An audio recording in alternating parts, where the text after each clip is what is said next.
आज का हमारा टॉपिक जनरल एंट्री का ही है। हमारा फर्स्ट क्वेश्चन है sold goods to mister Sharda and co. इसकी एंट्री होगी mister Sharda and co account debit to sale account. Mister Sharda account debit क्यों होगा? क्योंकि गुड्स को बेचा जा रहा है, इसके एसेट्स बढ़ रहे हैं इसलिए डेबिट, और सेल अकाउंट क्रेडिट क्यों होगा? क्योंकि बिजनेस से गुड्स जा रहा है इसलिए क्रेडिट होगा। अमाउंट 10,000 लिख देंगे। फिर नेक्स्ट एंट्री है हमारी paid to mister Singh on account. इसकी एंट्री होगी mister Singh account debit to cash account. Mister Singh account debit क्यों होगा? क्योंकि इसको पे किया जा रहा है, इसका असर्ट्स बढ़ गया इसलिए डेबिट होगा, क्योंकि इसका असर्ट्स बढ़ गए हैं, इसके पास कैश आया है, बिजनेस से पे किया गया है इसको, इसलिए डेबिट होगा।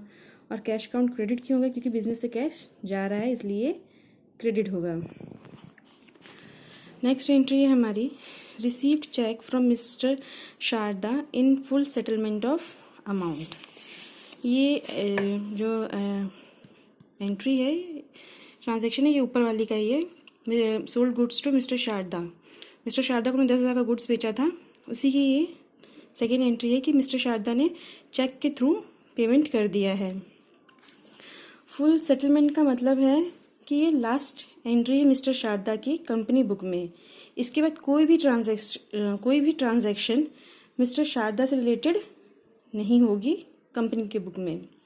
जो भी कैश का लेना देना है मिस्टर शारदा और कंपनी के बीच में, कंपनी उसको ले देकर यहीं पर ख़त्म कर देगी इस ट्रांजैक्शन के थ्रू। इसकी एंट्री होगी bank account debit to Sharda account. Sharda को पे करना था 10,000। ऊपर वाली एंट्री में हमने सेल किया था शारदा को 10,000 का गुड्स, तो उसे पे करना था कंपनी को 10,000, बट उसने पे कितना किया? 9,750। बीच में बैलेंस, यहाँ पे बैलेंस आ रहा है 250 का, मतलब क्रेडिट और डेबिट साइड हमेशा इक्वल होना चाहिए, बट यहाँ पे क्रेडिट साइड जो है वो ग्रेटर है डेबिट साइड से। तो यहाँ पे कितने की कमी आ रही है डेबिट साइड में? 250 की। तो जो 250 का जो बैलेंस है आया है यहाँ पे, उसको किस नाम से हम लिखेंगे? डिस्काउंट अलाउड अकाउंट डेबिट के नाम से लिखेंगे। फुल सेटलमेंट जब भी क्वेश्चन में लिखा है तो हमेशा याद रखना कि एंट्री में डिस्काउंट अलाउड या डिस्काउंट रिसीव्ड, इन दोनों में से कोई एक टर्म पक्का आएगी ही आएगी। अगर डेबिट साइड बैलेंस आएगा हमारा तो उसको हम डिस्काउंट अलाउड के टर्म में लिखेंगे। अगर क्रेडिट साइड हमारा बैलेंस आएगा तो उसको हम डिस्काउंट रिसीव्ड के नाम से लिखेंगे। तो यहाँ पे बैलेंस आ रहा है, तो इसकी एंट्री, करेक्ट एंट्री क्या होगी? Bank account debit discount allowed debit to Sharda account. Bank account debit क्यों? क्योंकि बिजनेस में कैश आ रहा है, पैसा आ रहा है, चेक के थ्रू आ रहा है, इसलिए यहाँ पे बैंक अकाउंट डेबिट करेंगे। बैंक बिजनेस का असर्ट्स बढ़ रहा है इसलिए डेबिट। पेमेंट क्या था? 9,750। और डिस्काउंट अलाउड को डेबिट क्यों करेंगे? क्योंकि बिजनेस के लिए एक्सपेंसेस है इसलिए डेबिट होगा। और शारदा अकाउंट क्रेडिट क्यों होगा? क्योंकि इसकी लाइबिलिटी थी, इसको पे करना था, बिजनेस में कैश शारदा ने ही पे किया है तो इसी के नाम से ट्रांजैक्शन रिकॉर्ड होगी। शारदा की लाइबिलिटी थी इसलिए ये यहाँ पे क्रेडिट किया गया है। एक्चुअल अमाउंट जो शारदा को पे करना था वो 10,000 का पे करना था, इसलिए यहाँ पे 10,000 लिखेंगे, बट उसने चेक के थ्रू पे किया है 9,750। डेबिट साइड में बैलेंस आ रहा है 250 का, तो उसको डिस्काउंट अलाउड के नाम से लिखेंगे। अगर यही उल्टा होता, क्रेडिट साइड बैलेंस आता, तो उसको हम डिस्काउंट रिसीव्ड के नाम से लिखते, और डिस्काउंट रिसीव्ड हमारा क्रेडिट होता। अगर क्रेडिट साइड बैलेंस आता है, क्रेडिट साइड कमी होती, यहाँ पे डेबिट साइड कमी हुआ है इसलिए यहाँ पे डिस्काउंट अलाउड के नाम से लिखा है। अगर क्रेडिट साइड होता तो उसको डिस्काउंट रिसीव्ड के नाम से लिखते। फुल सेटलमेंट जब भी आएगा ये नाम, वहाँ पे डिस्काउंट अलाउड या डिस्काउंट रिसीव्ड, इन दोनों में से एक टर्म पक्का आएगी ही आएगी। फिर नेक्स्ट एंट्री है हमारी paid electricity charges.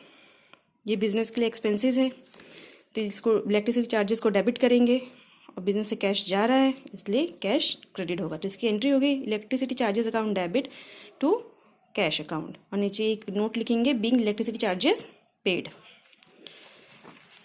Next entry है हमारी paid rent of building by cheque, half of the building is used by the proprietor for personal use. मतलब रेंट पे किया गया है बिल्डिंग का, जिसका आधा पोर्शन ऑफिस यूज़ के लिए यूज़ किया गया है, बाकी आधा पर्सनल यूज़ के लिए किया गया है। अमाउंट जो पे किया गया है वो 5,000 है, तो इसकी एंट्री होगी हमारी rent account debit drawing account debit to cash account. Rent account debit क्यों होगा? क्योंकि ये बिजनेस के लिए रेंट अकाउंट डेबिट क्यों होगा, ये बिजनेस के लिए एक्सपेंसेस को डेबिट करेंगे।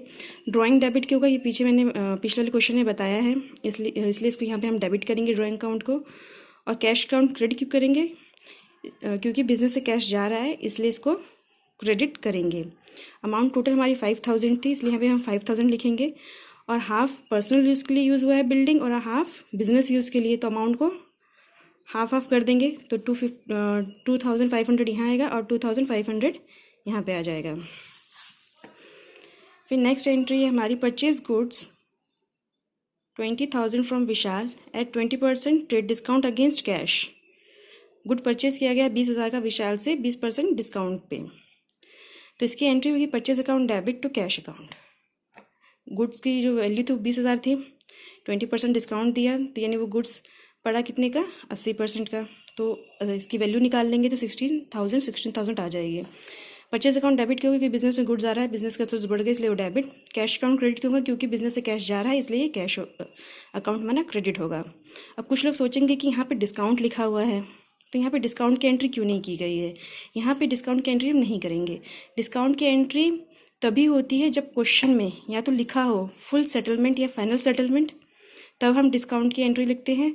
या क्वेश्चन में मेंशन ही किया हो कि डिस्काउंट अलाउड इतना है या डिस्काउंट रिसीव्ड इतना है, तब एंट्री में डिस्काउंट टर्म आता है। यहाँ पे ऐसा कुछ नहीं लिखा है, ना फुल सेटलमेंट लिखा है, ना ही डिस्काउंट अलाउड या डिस्काउंट रिसीव्ड लिखा है, तो यहाँ पे हम एंट्री में डिस्काउंट नहीं लिखेंगे, सिंपल एंट्री करेंगे purchase account debit to cash account. बस वैल्यू में डिफरेंस आएगा, 20% का डिस्काउंट दे दिया है तो 80% की वैल्यू निकाल लेंगे, कितनी आएगी वो यहाँ पे हम लिख देंगे। नेक्स्ट क्वेश्चन है purchase goods 20,000 from Naman at 15% rate discount against cash या बैंक। कैश होगा तो कैश लिखेंगे, एंट्री में बैंक होगा तो बैंक लिखेंगे। तो इसकी entry purchase account debit to bank account. Purchase debit क्यों होगा, क्योंकि बिजनेस में गुड्स आ रहे हैं इसलिए डेबिट। और बैंक अकाउंट क्रेडिट क्यों होगा, क्योंकि चेक के थ्रू पेमेंट कर रहे हैं या बैंक से पेमेंट कर रहे हैं तो यहाँ पे बैंक लिखेंगे। अगर कैश होगा तो कैश लिखेंगे। यहाँ पे 15% का डिस्काउंट दिया है तो 85% का गुड्स पड़ा हमें, तो 20 पे 85% की वैल्यू निकाल के हम यहाँ पे अमाउंट लिख देंगे। और यहाँ पे डिस्काउंट की एंट्री क्यों नहीं की हमने, वो मैंने पहले वाले क्वेश्चन में बता दिया है कि हमने यहाँ पे डिस्काउंट की एंट्री क्यों नहीं की है। नेक्स्ट क्वेश्चन है हमारा purchase goods of list price of 40,000 for 35,000 for cash. इसकी एंट्री की purchase account debit to cash account. 35,000 purchase account debit क्यों, क्योंकि बिजनेस में गुड्स आ रहा है इसलिए डेबिट। कैश क्रेडिट क्यों, क्योंकि बिजनेस से कैश जा रहा है इसलिए क्रेडिट। अब उस गुड्स की वैल्यू तो 40,000 है, हम लिखे यहाँ पे हम 35,000 है। हम 35,000 यहाँ पे इसलिए लिखेंगे क्योंकि जो उसकी वैल्यू जितनी भी हो, गुड्स की वैल्यू भले ही 40,000 हो 20,000, उससे मतलब नहीं है। उस गुड्स से मतलब कैश की ट्रांजैक्शन कितने की हुई है, कितना उससे कैश आया है, कितने में कैश गया, उस गुड्स से कितना कैश आया कितना कैश गया, उसकी एक्चुअल वैल्यू जो होगी वो हम यहाँ पे लिखेंगे। जितनी वैल्यू पे उसकी ट्रांजैक्शन हुई है उस गुड्स की, वो वैल्यू हम यहाँ पे लिखेंगे। उसकी लिस्ट प्राइस कितनी है हमें उससे मतलब नहीं है।